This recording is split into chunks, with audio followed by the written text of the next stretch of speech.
All right, let's dive into something pretty wild. For years, we've been told that UFOs are visitors from other planets. But what if that's not the whole story? What if the beings in our skies aren't from another world, but from another time? Let's explore this incredible idea together. You know the drill, right? For decades, the classic story has been that these strange lights in the sky, these unbelievable craft, are piloted by beings from some far-off star system. We've spent so much time looking up at the stars, searching for answers. But hold on, what if we've been looking in completely the wrong direction? There's this fascinating and honestly kind of compelling theory that suggests these so-called aliens are actually us, humans, just highly evolved descendants traveling back through time to visit their own distant past. Okay, so to really wrap your head around this, we have to rewind the clock. Way back. Because if our future relatives could pop in for a visit today, it stands to reason they could have done the same thing thousands of years ago. And you know what? The clues might just be hiding in plain sight, tucked away in our most ancient stories. I mean, think about it. The folks who believe this theory have a great point. Our ancestors weren't dumb. So if they saw a high-tech flying machine, what would they even call it? They wouldn't have words for anti-gravity or hypersonic. They'd use the words they did have, things like chariot, gods, or magic. And here's the thing. This isn't just one culture's story. It is everywhere. You've got ancient India talking about flying Vimanas, legends from Guatemala describing giant flying turtles, which, let's be honest, sounds a lot like a craft with a hull. You have King Solomon's flying carpet, the flying discs that apparently stopped Alexander the Great's army, and Ezekiel's famous flying chariot. This stuff is all over the globe. Okay, now let's hit the fast forward button and jump from ancient history to the modern age, because there's one particular image that's completely defined what we think of when we hear the word alien. You know the one I'm talking about. Ever since Roswell back in 1947, this has been the look. You can picture it, right? The big, oversized head, the frail, skinny little body, and a mouth that's barely even there. It's the classic gray alien, and it's been burned into our collective consciousness for generations. And this is where the time traveler theory really snaps into focus, because that description of a gray alien, it perfectly matches what scientists predict we will look like in the distant future. As we rely more on our brains, our heads get bigger. As technology does all the heavy lifting, our bodies get smaller and weaker.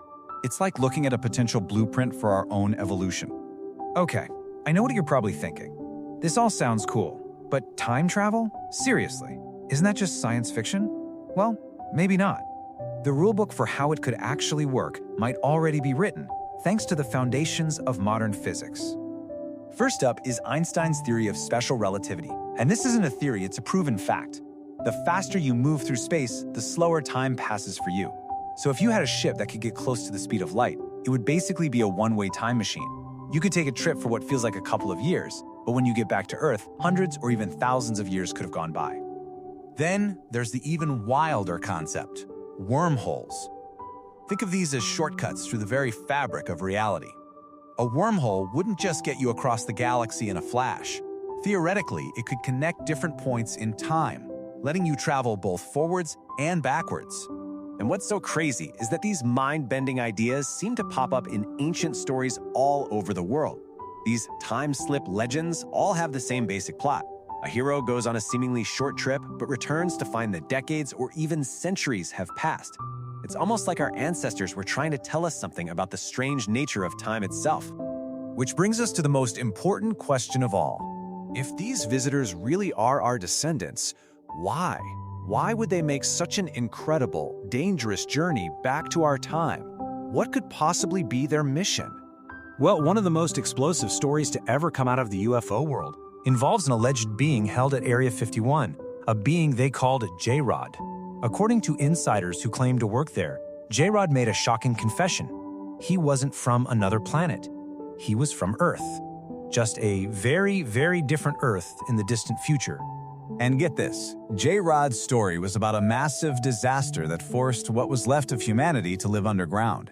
He said that over time, humans adapted to that environment, even developing insect-like traits. Sound familiar? It's eerily similar to the ancient Hopi and Zuni legends of ant people who helped guide their ancestors to safety underground during a past apocalypse. The parallels are just stunning. So, Let's put the pieces together. The leading theory is that their mission isn't exploration, it's desperation. The idea is that after some future catastrophe, our descendants hit a genetic wall. They could no longer reproduce.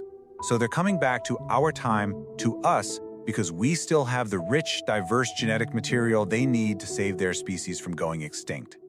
And that brings us to the final piece of the puzzle. This one isn't from some ancient text or a secret government whistleblower. No, this one is found deep inside every single one of us, in our very DNA. So it turns out modern genetics has uncovered something incredible about our own genome. Scientists have found that as much as half of our DNA is made up of these things called transposons. You can think of them as jumping genes. And they do exactly what it sounds like. These bits of code can literally jump from one species to another. Now here's the kicker. Some of the jumping genes found in us, in humans, are bizarrely similar to genes found in insects. It makes you wonder, right? Maybe those J-Rod stories and the ancient ant people legends weren't so far-fetched after all.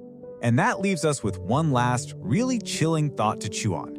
If these visitors are our future selves, are they here to help us prevent a catastrophe, to steer us away from a dark future? Or is their very presence here, changed, desperate, and reaching back through time, the ultimate proof that, from their point of view, the disaster already happened, and we're looking at the survivors